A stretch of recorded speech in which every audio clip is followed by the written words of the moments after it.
Díomh, Accorda Nadine Ushla, Boahalam Falta, Erla, a Curweave, on Ara Bresh Idicus, Agus Ord Idicus, Taida, Nuliocta, Agus Oliocta, James Lawless, a Thowlin, Egan Godul Inu, Igunde Kilkenny. Friends, colleagues, delegates, I would like to welcome the Minister for Further and Higher Education, Research, Innovation and Science, Minister James Lawless, to County Kilkenny for TUI Congress 2026.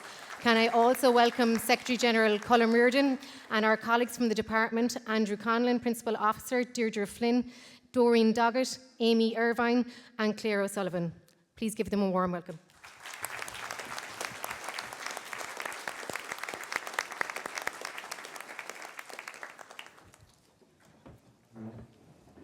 I now call on Minister James Lawless to address Congress.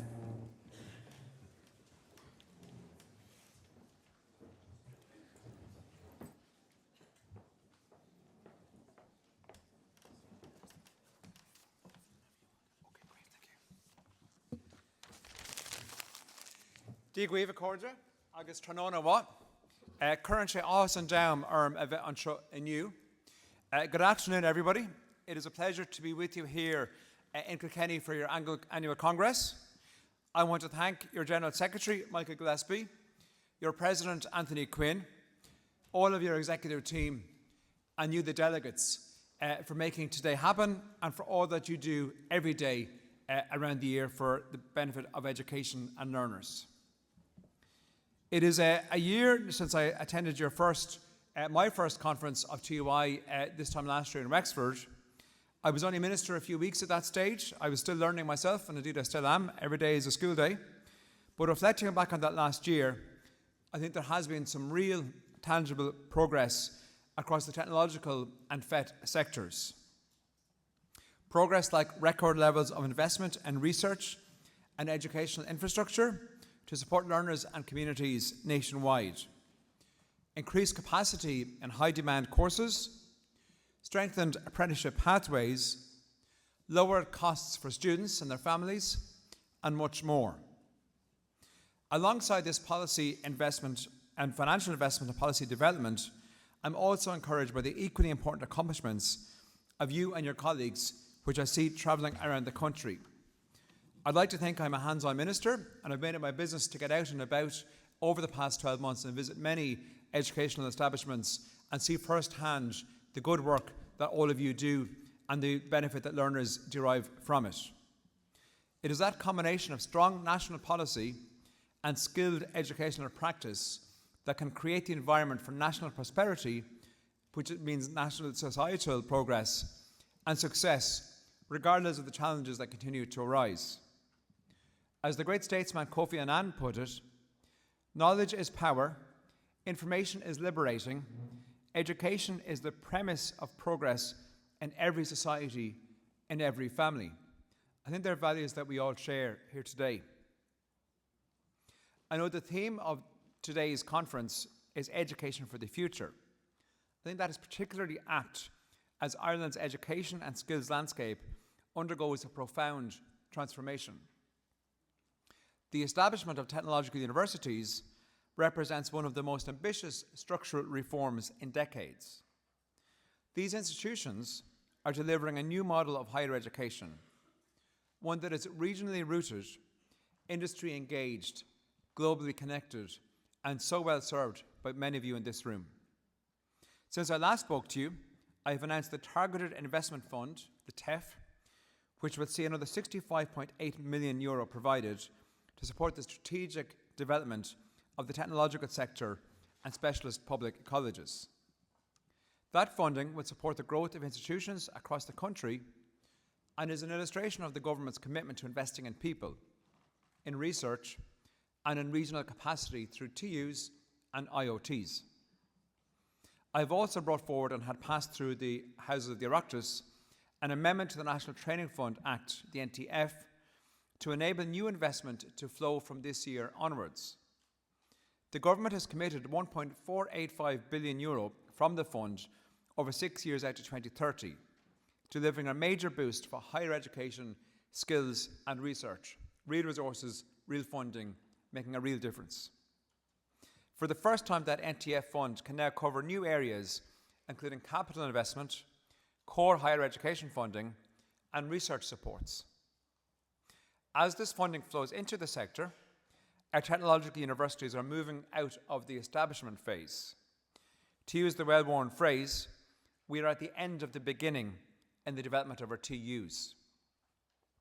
It is definitely true to say that these institutions are now in a position to fulfill their potential. They are serving regions across the country. They are providing greater access to higher education, and they are creating pathways that are more inclusive, flexible, and responsive to the needs of learners and employers and industry alike. The TUI has played an important part in shaping this new sector and ensuring that it remains its identity as a sector also. A crucial aspect of that is maintaining the existing agreed practice that all new grades of employment are consulted on, negotiated, and agreed on a national basis. Your voice is critical in both senses of the word. Irrespective of disagreements, differences of opinion from time to time, your experience is always invaluable, and I believe your continued engagement is essential to progress across the educational sector. I listened with great interest to the debate today. I took my seat in a room off the main concourse and listened to the motions for the last hour or so with great interest. I noted your contributions on a variety of matters, which I would take away and examine, see what we can do together. In particular, I have heard and I share your views on the potential greater use of circulars to communicate policy positions. With so many layers within the system, sometimes inconsistent positions can emerge. It's something I've seen myself as Minister over the last year. It's not desirable for me in my seat, and it's not desirable for you in yours. I'm committing to including in the tertiary strategy the need to examine the current practice in that regard, and I'm very open to expanding their usage.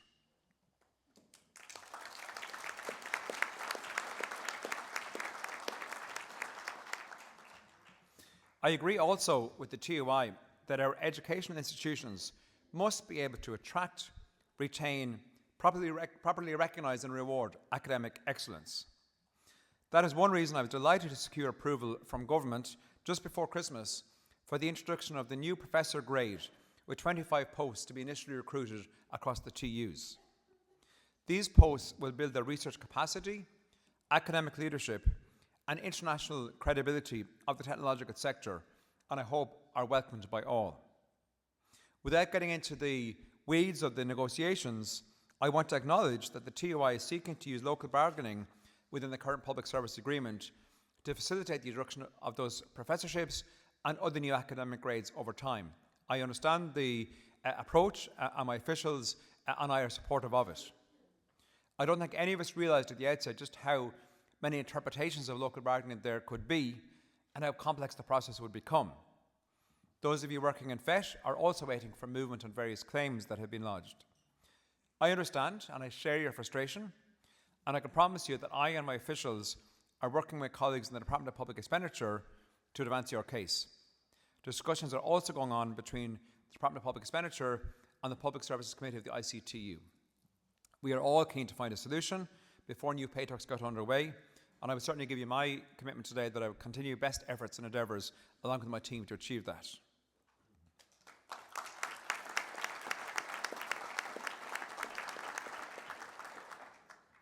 Returning to the issue of sectoral development, I was very pleased to be able to offer my support earlier this year to the proposed strategic partnership between DKIT and Queen's University Belfast.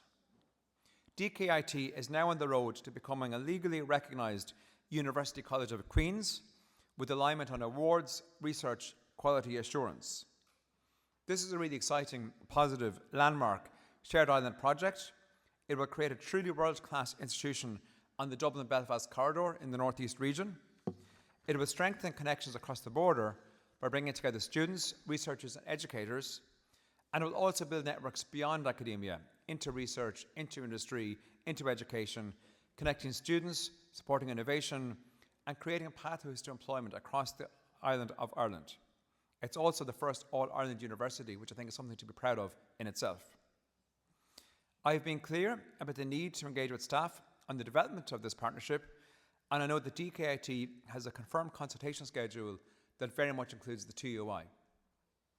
I know some of you had concerns, which were expressed to me through your executive, about the lack of consultation before the announcement of the partnership.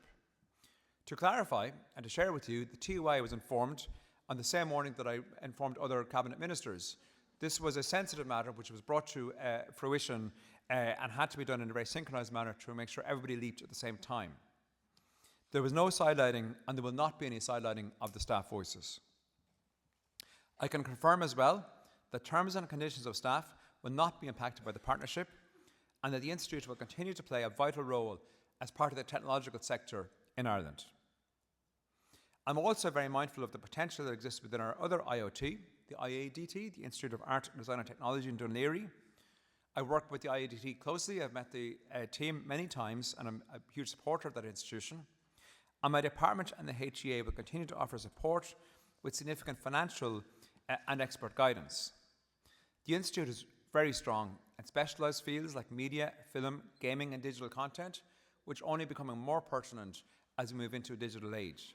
They're exciting and growing fields, and I'm committed to ensuring that IADT's full potential is realised, and I will give every support to the institution to do that.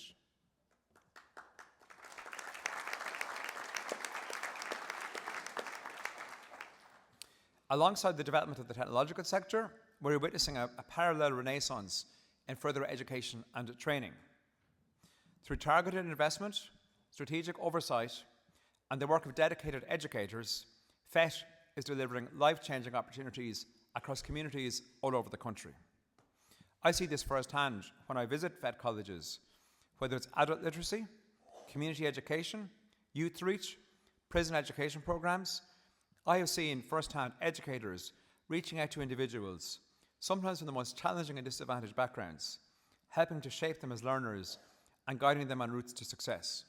These are life-changing interventions that go to the heart of why I'm in politics and why you're in education. It is crucial work and deserves that recognition. One way we have recognised your contribution is through the creation of the Adult Educator Grade. This new grade allows for incremental progress and a career path for adult education tutors, and for the first time introduces nationally agreed standardised pay scales and robust employment contracts. I know some delegates would have liked to see more and want to see more, but I would say to you, do not underestimate the gains that we have made already. But I will be frank about it, it is taking too long to implement. And you were right to question the pace of progress and of implementation. I've also made clear my frustration at that. There has been significant movement in recent weeks. 14 ETBs have now completed the conversion process. Of those, 12 have either partially or fully paid monies to the adult educators, or expect to do so by the end of the month. Anything less is not good enough, and I will keep the pressure on to make sure that commitments given are honoured. I also want to acknowledge the tremendous work by Youth Reach with some of our most vulnerable young people. I am very aware that there is a long-standing proposal from the TUI around aligning the Youth Reach calendar with that of the post-primary sector. When I met your executive recently, I said to them, and I say to you today, I can absolutely see the merits of that proposal. Some of the learners that I've spoken to when I visited Youth Reach centres have also explained to me the desirability of having the academic calendar and the school calendar aligned with Youth Reach one.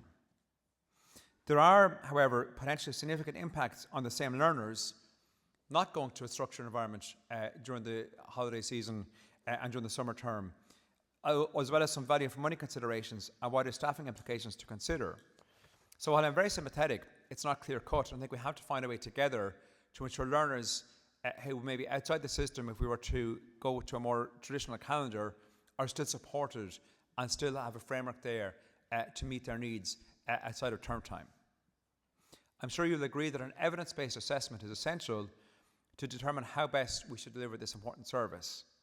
Officials are continuing to discuss the next steps with the executive and with yourselves, and I hope that comes to fruition very soon.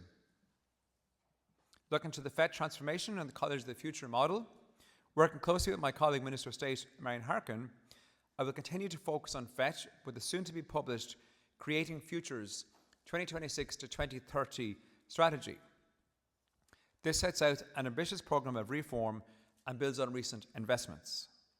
In tandem, the recently published expert practitioner report proposes a new vision for FHERIS staffing. For clarity, this expert report is not a policy document written by me or by my department. It is exactly what it says on the tin. An expert report provided by internationally recognised experts on how we might develop and improve further education and training in Ireland. I look forward to engaging with you and discussing the recommendations and indeed soliciting other ideas to achieve the same goals through the various consultative forums. One of the keys to achieving that is supporting the further personal and collective development of staff, and I'm excited by a vision that sees us leaving the old debates behind to instead focus on the future, working collaboratively to strengthen teaching and learning across the FET sector, whilst ensuring support and opportunities for staff. The new FET strategy, the expert report on the FET practitioner, and the new tertiary strategy will, when taken together, create real opportunities for a step change in the sector and how it is perceived. My aim is to ensure that we have a high-quality FET offering that is clear and accessible to learners, responsive to the evolving needs of individuals and employers, and enjoys the status and prestige that it deserves. Underpinning all of this critically, there will continue to be a very significant capital investment programme so that there's an actual concrete College of the Future as well as a conceptual one. This is about new buildings and bricks and mortar as much as it is about process and practice. New buildings, modern workshops, enhanced digital learning environments and specialist facilities are already being delivered, and I want to see those developments in each and every part of the country. We also continue to expand apprenticeships. This last year has seen an ongoing expansion.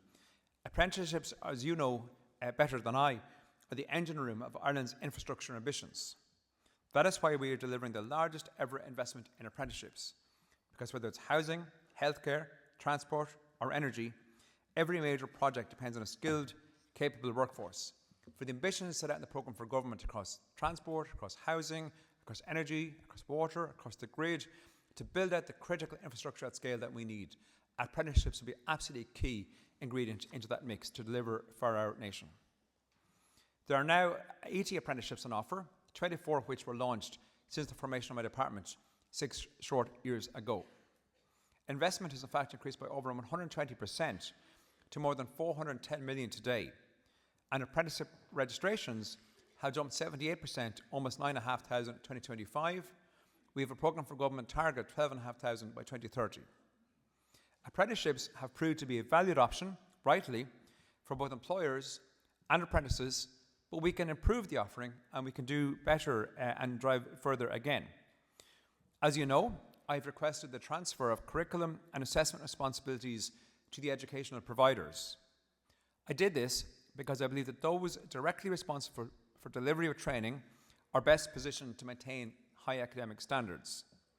And I make no apologies for acting swiftly and decisively following the review of the craft electrical apprenticeship last summer, but I can assure you there will be meaningful consultation with the TUI and all stakeholders as we work through the implications of that shift in responsibilities. Looking to the student at the centre of the educational journey, no matter what policy reform we pursue, no matter what infrastructure we build out, and no matter what programmes we expand, the learner has to be at the forefront of all of our planning and all of our policy considerations. We know all about cost of living pressures of recent times and getting more chronic by the day, and learners are not exempt from these either, and their families.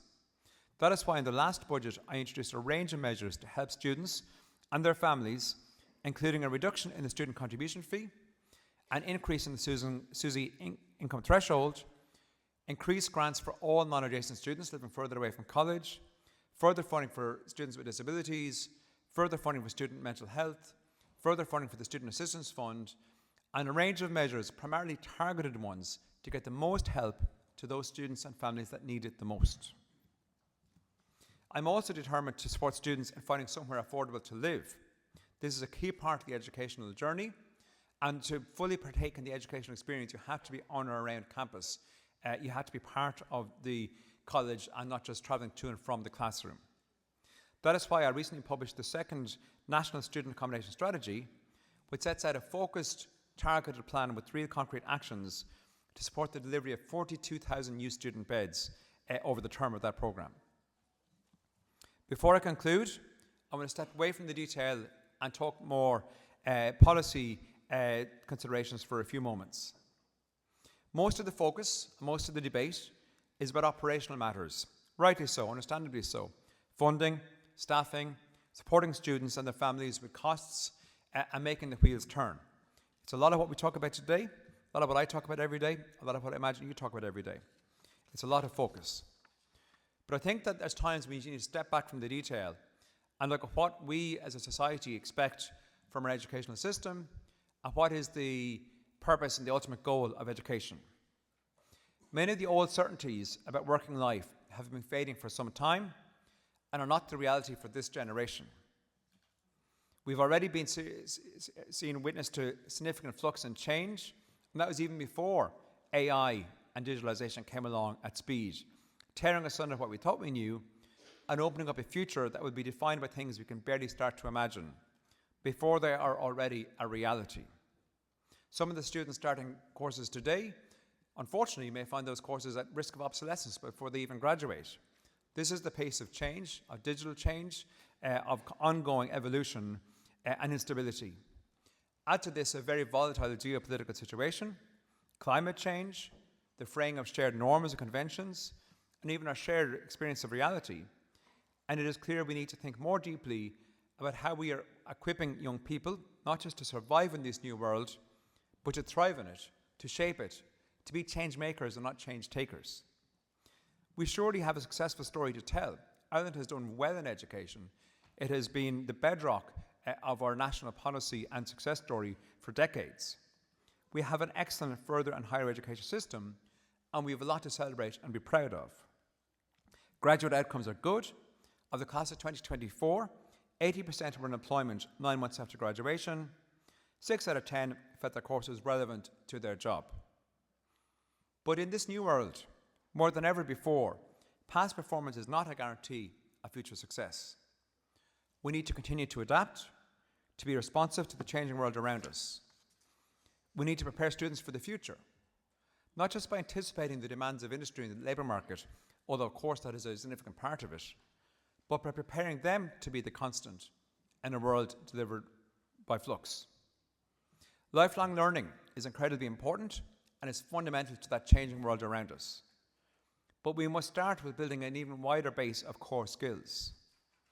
What is a constant in a changing world is human ingenuity, creativity, collaboration, empathy, imagination, curiosity, and how all of these things motivate us. I believe we must equip learners with a broad range of skills, rather than narrowing qualifications too thinly. In 2017, the higher education institutions agreed to reduce the number of degree courses in the CEO by 20%. In 2017, there were 865. Today, there are over 1,000. That's not going the right direction. I thought Philip Nolan made some very interesting points when he spoke recently at an education seminar on the CO system and the points race. I thought he landed some particularly solid observations. And my challenge to the higher education sector in particular is to meet the radical change we, and in particular the new generation, are facing at every turn by thinking radically and responsibly. And in many ways, rather than being some bold new departure, this is actually just going back to basics. A return to classical education, rather than an ever-concentrating deep dive into areas which are themselves in flux. Let us step back and take a broader brush.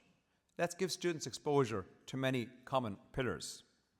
The early ideal of the Renaissance scholar, of artists studying science, of scientists appreciating art, of multidisciplinary, wide subject choices and elective modules to allow students to discover new areas of interest and to broaden their foundations. Not only will this help to build a flexible skill set of the future, but it will support and create an informed citizenry.